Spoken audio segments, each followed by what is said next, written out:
హుజూర్ నగర్ ప్రాంతీయ ఆసుపత్రిలో పలు అభివృద్ధి పనులకు మంత్రి ఉత్తమ్ కుమార్ రెడ్డి శంకుస్థాపన చేశారు. 3,60,00,000 రూపాయల వ్యయంతో నిర్మించిన నూతన అవుట్ పేషెంట్ బ్లాక్, ధోబీఘాట్ పార్కింగ్ షెడ్లకు శంకుస్థాపన చేశారు. మరోవైపు 1,25,00,000 రూపాయల వ్యయంతో నిర్మించిన డయాలసిస్, రక్తనిధి కేంద్రాలను ప్రారంభించారు. ఏరియా హాస్పిటల్ మంజూరు చేయించి వారి సువర్ణ హస్తాల ద్వారానే ఆ హాస్పిటల్ పనులు మొదలుపెట్టడం జరిగింది.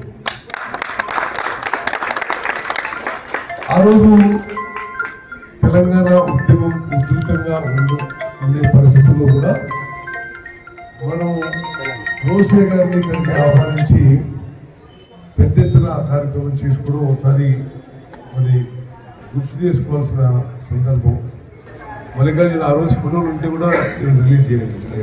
ఆ రోజు నుంచి ఈ రోజు వరకు హుజూర్ నగర్ ప్రాంతంలో కొత్త లిఫ్ట్లు మంజూరు చేసి నిర్మాణం చేస్తున్న విషయం కూడా నేను మీకు గుర్తు చేస్తాను. అదేవిధంగా మెరుగైన విద్యుత్ కోసం అనేక గ్రామాల్లో కొత్త సబ్స్టేషన్ నిర్మాణం చేస్తున్నాం.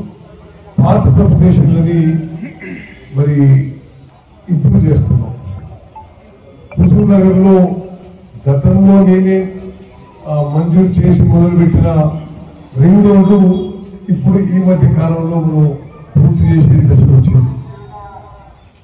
అదేవిధంగా హుజూర్ నగర్లో ఒక ప్రభుత్వ అగ్రికల్చరల్ కాలేజ్ తీసుకోవడానికి ప్రయత్నం చేస్తున్నాం.